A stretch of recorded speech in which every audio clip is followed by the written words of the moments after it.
I love sling bags, and these are just a few of them that I own. With these, we're gonna try to figure out what makes the perfect sling. What's going on, everybody? This is Lamar with MFN Research. I am still a little bit under the weather, but I am back trying to get this video off. This is going to be my intro into the perfect sling series. We're gonna take a look at different sling bags at different price points and different orientations to try to figure out what makes the perfect sling. Yeah, my son's out of daycare now, so that daycare money, some of it is going to buying new slings, and I can't wait. We're gonna look at different price points, some a little high, some in the middle, and some a little lower, just to compare across the spectrum. Just to also figure out if price has an impact into what makes the perfect sling. What we're gonna do is look at different factors. I think there's about 10 or so factors that I think go into making the perfect sling. And we're gonna look at some of my old slings that I showed you at the beginning of the video to take a look at what works and what doesn't work and show you good examples and bad examples of each factor. After we go through those factors, we'll talk a little bit about what to expect in each review going forward. And since this is a little bit later than planned, we will spend some time at the end of the video talking about the giveaway and how to enter. And after that, we'll take a look at what to expect in this series, and I'll even give you a preview of the first bag that we're gonna cover in this series. Since this video is a little bit later than expected, and in the last video we talked about a giveaway, it's time to get the ball rolling on that giveaway. So at the end, we're gonna talk about how to enter the giveaway and, more importantly, what you can win. So first up, one of the things that I think makes a big difference on a sling and what impacts the quality is one of the first things you come in contact with is the quality of the materials. If it's a recycled fabric, if it's Cordura, ballistic nylon, something like that lets you know that it's going to be a quality sling right off the bat. It just depends on what you prefer. Even if you prefer materials like wax canvas or leather that require a little more care, love, and maintenance, it just all goes in together to figure out what makes the perfect sling. So when we're talking about material, this represents two different ends of the material spectrum. This is the Alpaca Go Sling Mini. It's made out of an X-Pack, so this is near the top end of your quality materials that you're gonna see. It's nice, it's lightweight. It is a little crinkly, but it's lightweight and it's durable. This was a little plastic sling that I had on the cruise. They kept my stuff protected in the water. It did its job, but I don't think it's gonna last for years and years and years. So that's something that you're gonna give up with. You see, it's starting to leave inputs. It's easily folded, it's really thin. So that's something you wanna look at, the durability of the material that you're looking at. I think organization is important too. Sometimes you can either have too much organization that's too prescriptive, or you can have not enough organization and it's just a big dump pocket. Depending on your preference may determine what's perfect for you. I prefer something a little bit in the middle since I'm gonna use pouches and tech organizers as well. So that's something to keep in mind, but just as important, your stuff as you're running around, moving around, needs to stay where you put it. You don't want to open your bag and everything falls out. So going through different organization, I brought this guy out of retirement just for this video. So this one has little pockets here. This is designed for your phone. So you've got different compartments on here going in the front. So you've got organization here. You've got different loops. You've got panels for hook and loop right there. You've got a tablet compartment. You've got tons of organization in here. I think this one had a water bottle pocket on the outside. It did, and a little pocket here. So you got tons of organization in a bag like this. So if you don't want that, the other end of the spectrum is something like this guy, where the organization on the inside is actually very simple. You've got this little pocket, this pocket, and a pocket on the back, and that's really it. So depending on what you like, that may determine what you need. One thing I do want to talk about is just smart organization. One of the things that I had an issue with this is I felt that this organization wasn't tall enough to fit pouches in this pocket. It had enough space, but it wasn't tall enough. Another example I'll show you is in this guy. This is the CT Tactical that I had. I enjoyed this pocket for my phone, but there's also a pocket right here, and it just started to rain, guys. There's a pocket right there. Not really going to use that just because it's such a pain to get to. I think the purpose of a sling is to have that grab and go, works when you're on the go, moving around. You can swing it around to the front, open it up without looking and get what you need, close it back up and get out. So I think in order to accomplish that, the bag has to have intuitive access. And that's kind of related to organization, but what I mean by intuitive access is it's gotta make sense for the things to go where they go. Pin loops are in a good spot, key loops are in a good spot. If there's a water bottle container, that makes sense where it goes. The spot for your tablet or your tech makes sense. You don't want the area for your phone at the very front without protection, or even zippers that open wide enough to access your stuff. So here are two comparisons for good intuitive access, not so good intuitive access. This one had your main quick access right there. It had a close to the body pocket right here, and then it had your internal organization. So you knew where everything was without having to really think about it. It's nice and well laid out, and I really appreciated using this guy. It's not too big. And this guy, on the other hand, there are tons of pockets, and outside of the front, you really started to get confused when you're using this guy, which pocket you were really going into. The pockets are kind of the same. There's nothing really differentiating the pockets from the other. So you really started to ask yourself why use this pocket versus this pocket. It didn't really give you a good organization, and it didn't really flex a lot for what you needed. I think next up, a comfortable shape in the design is important. Something that's usually uniform works out best for me versus something that has a more unique shape. Since usually people who are wearing slings are going to alternate from the rear of your body to the front of your body, just depending on your situations, you're going to want something that fits nice and close, especially if you want to throw a jacket on over it in a crowded place to help add an extra bit of security. It should be just enough support. Your item should be protected from the other layers in the bag. These two represent the different ends of the spectrum as far as shape. This one gives you that fanny style with the little wings on the side, that if you're wearing it fanny style or on your back, they kind of hug against you in a perfect world. This guy, if it's in the fanny style, it doesn't really contour to your body, but where it excels is when it's against your back or right against you. It's nice, it's compact. Style is one of the most subjective factors because you're gonna have to like what the bag looks like if you're going to use it. It doesn't have to be the most fashion forward thing, but like I said, it has to look good, at least look good in your eyes. So one of the things you'll have to figure out is if you want that fanny pack style or if you want that true sling style. Another consideration is if you want something more technical or if you want something more tactical. Depending on your environment and depending on your preferences, you may want one over the other. I know a lot of those fashion brands out there have slings, but I'll be honest with you, they really don't appeal to me that much.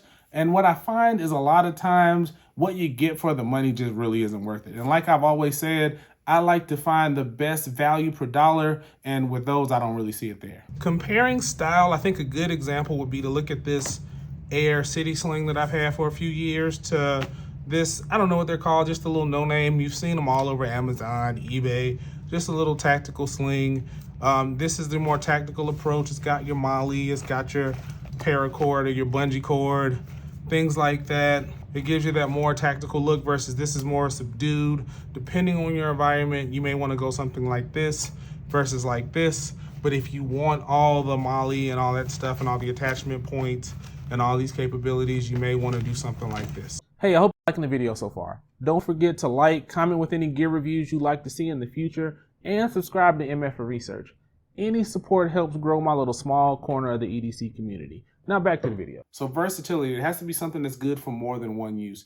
It has to be good for, say, EDC or commuting or traveling, or just for some people who want to use it as a tech pouch.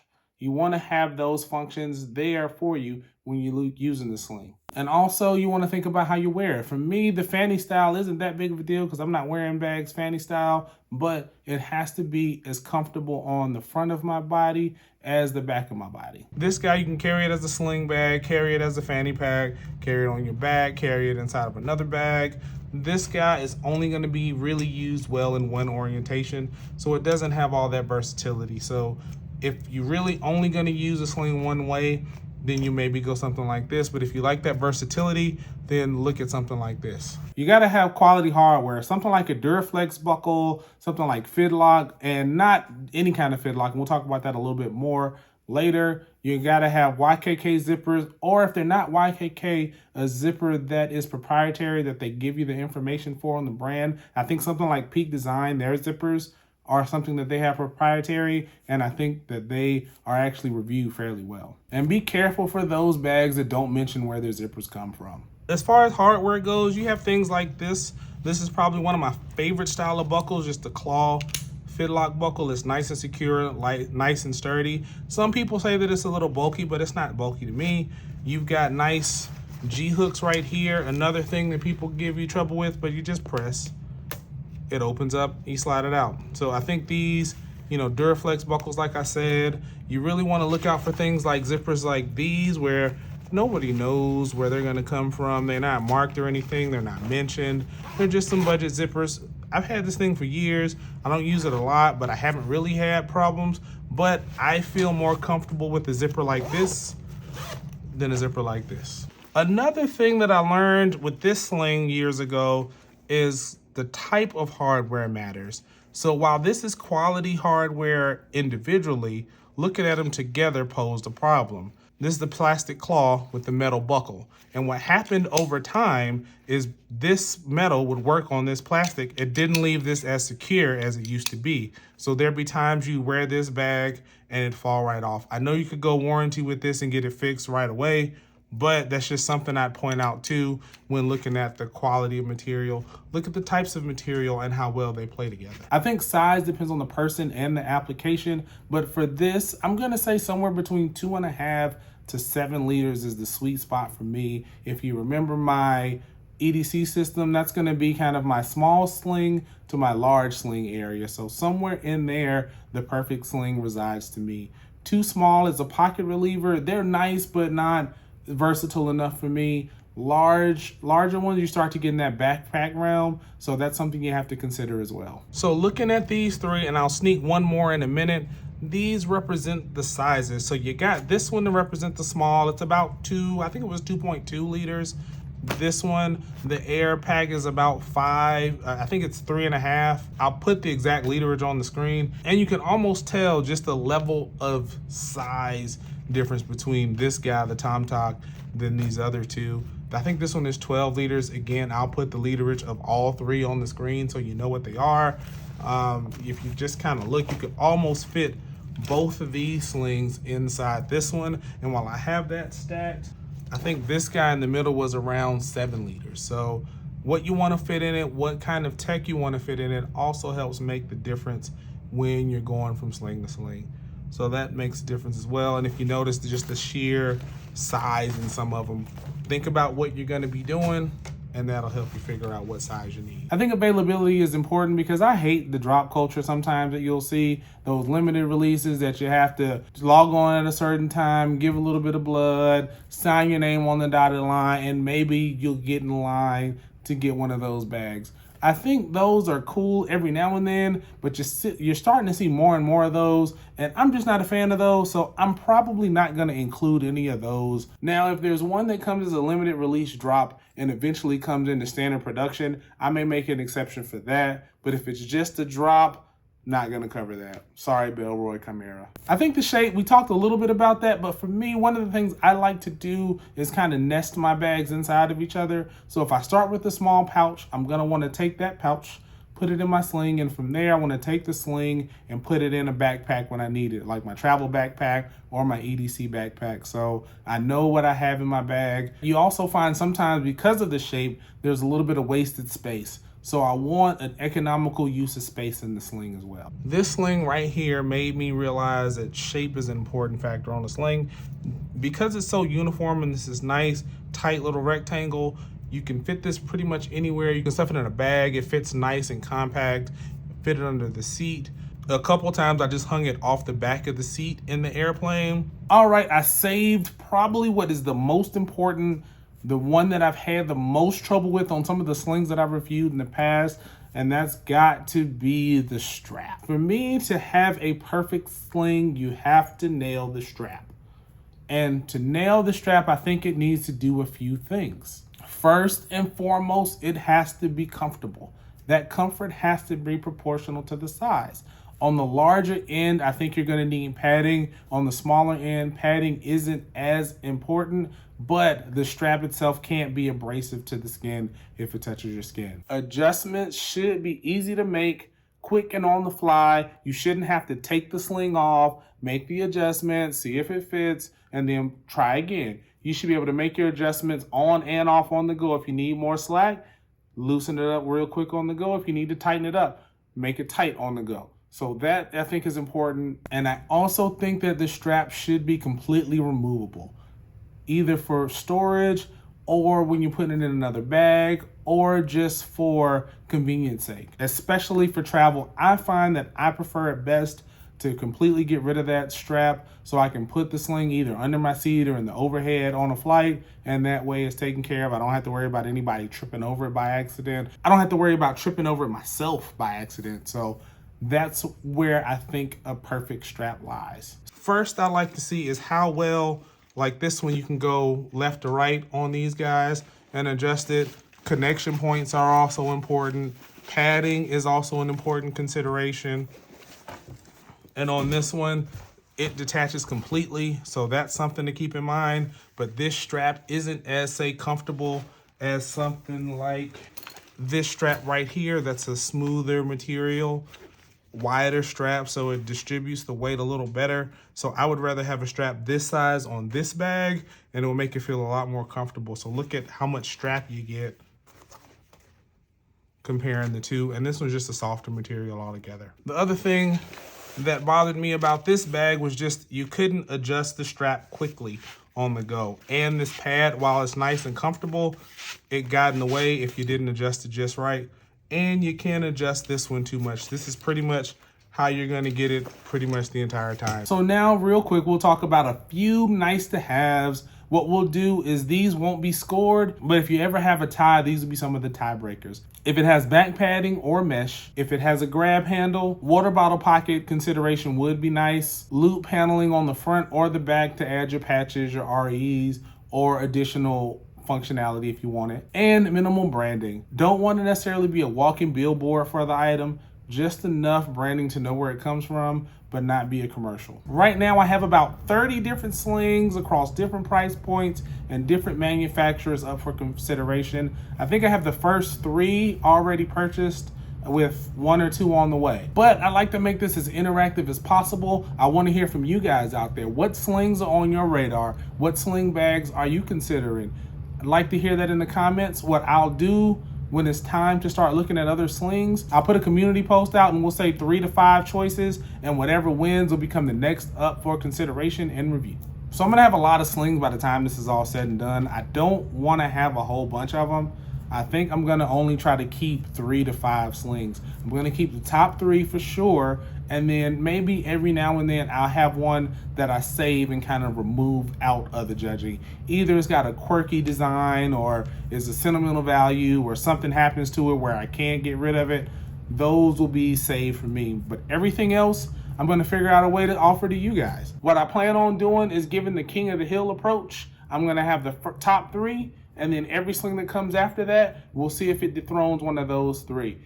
If it doesn't make it into the top 3, or I don't give it a save, if you will, I'm gonna offer it up to one of you guys. I'm either gonna do that in the form of a giveaway, or what I'll do is figure out some sort of way to sell it to you guys at a really deep discount. It'll definitely be lower than what you pay for it in the stores, and probably most of the secondhand market. Once I figure out how that works, we'll make that happen. Now here's the first one up for review. I wanted to start with 511 and give them another chance. This is it used to be LV8, but now I think they've changed it to LVC8.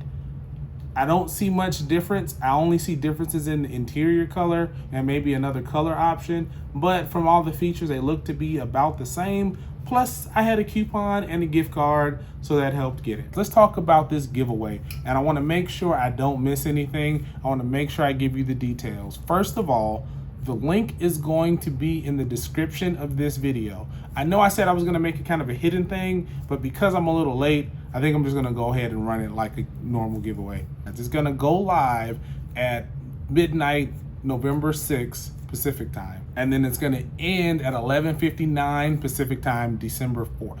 So you've got right about a month to enter into this giveaway to give all my new subscribers and new folks coming around to this video a chance to take a look. Once it ends, I'm gonna choose the first place winner and the second place winner. That's right, I'm gonna have 2 winners this time. So what I'm gonna try to do for the first place prize is gonna be a $150 digital gift card to any brand that I've covered on any videos so far that has a digital gift card capability.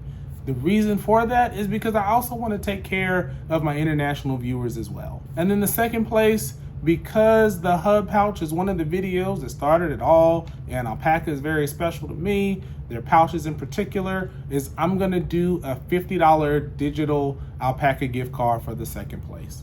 Those names will be drawn at random. I'll contact you within 7 days of the drawing being completed to notify you that you won. If you don't, I'll go to the next person on the list. So we're gonna see how this works. This is gonna be my first giveaway, so it's gonna be a learning experience for me as well. Let me know if you have any questions in the comments. All right, so here's the beginning of the Perfect Sling quest, and we're gonna have fun with this giveaway. Again, thank you everybody who has watched the video, liked the video, subscribed to my channel. Take care of yourselves, take care of each other. Check out some of the other videos on the screen, and I'll see you next time. This is Lamar with MF Research, and I'm out.